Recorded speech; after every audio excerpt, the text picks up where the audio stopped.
Nous sommes de retour dans le live sur TV Finance. Merci d'être avec nous si vous nous rejoignez à l'instant. Comme convenu, nous allons suivre les tout premiers échanges à la Bourse de Paris. Et pour cela, je suis en direct avec Xavier Fenot. Xavier qui est associé chez Interactive Trading. Bonjour Xavier. Bonjour. Bonjour, il est 9h03. Je vous remercie d'être avec nous à l'ouverture du marché parisien. Un marché parisien très volatile depuis plusieurs séances et qui a clôturé en baisse hier. En baisse, mais après avoir repris près de 5% en deux séances, ce qui semble marquer un rallye, ce qui semble marquer une pause après ce rallye furtif. Quelle pourrait être la tendance aujourd'hui, Xavier, sur le CAC ? Oui, c'est ça. En fait, on respire un petit peu. C'est vrai que on a eu quand même beaucoup d'émotions depuis 2 semaines. Bon, là, ça va quand même beaucoup mieux. On a des news quand même relativement rassurantes sur Omicron. Bon, même si a priori c'est quand même pas acté.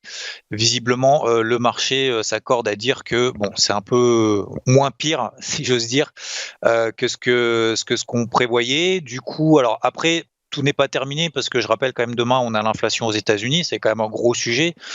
Powell a dit qu'il enlevait le mot transitoire à son discours. Du coup, est-ce qu'il s'est trompé ou pas ? Et peut-être qu'il nous donnera il nous donnera, je pense à coup sûr, plus de précisions la semaine prochaine. Donc je rappelle, réunion de la Fed le 14 et 15 décembre. Donc mercredi soir, discours de Jérôme Powell très très important. En attendant, on aura la petite mise en bouche demain avec l'inflation aux États-Unis.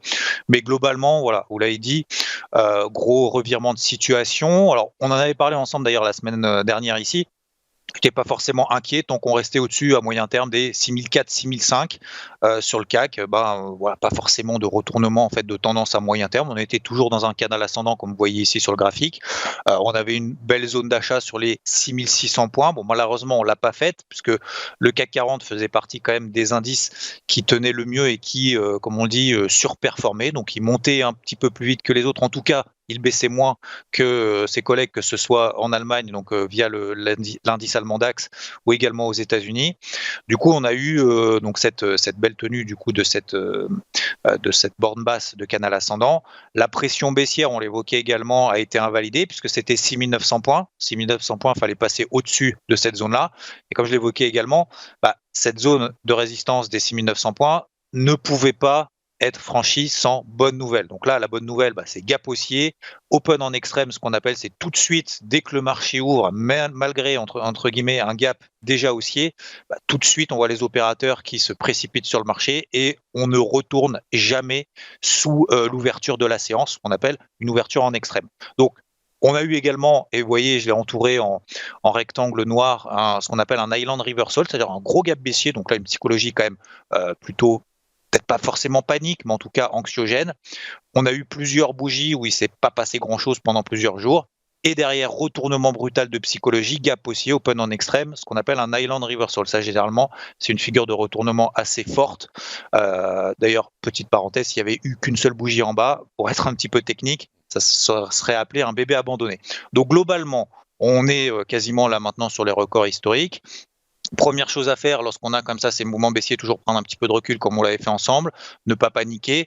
Là, on est peut-être aussi en mode euphorie. L'élastique, voilà, s'est tendu en bas et peut-être en train de se tendre en haut. Vous l'avez rappelé, là, c'est plutôt calme. Hier, petite baisse. Et en même temps, il n'y a pas péril dans la demeure puisque maintenant, cette zone de résistance des 6009, tant qu'on ne repasse pas là en dessous des 6900 points, il n'y aura pas d'alerte baissière.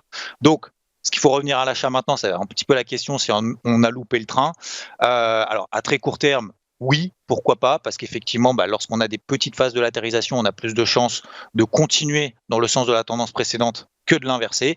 À très court terme, oui, mais après, en termes de ratio potentiel sur risque, donc le potentiel de faire des nouveaux records historiques en prenant le risque d'acheter maintenant, quand même un petit peu délicat. Demain, il y a l'inflation aux États-Unis. Donc, je pense que c'est un petit peu du pile ou face que de se positionner là maintenant. Je pense qu'il faut être un petit peu patient, au moins jusqu'à demain 14h30, où ça nous amènera très probablement un peu de volatilité. Là, je pense que pour aujourd'hui, en tout cas, c'est un peu trader pour rien et faire de l'overtrading. Donc, je préfère rester un petit peu à l'écart désormais. Encore une fois, pas de panique lorsqu'on arrive sur des zones support en tendance haussière et à l'inverse, pas d'euphorie lorsqu'on arrive sur des zones de résistance alors que finalement on a simplement effacé le mouvement un peu anxiogène qu'on a eu il y a 2 semaines. Donc voilà, on remet la balle au centre.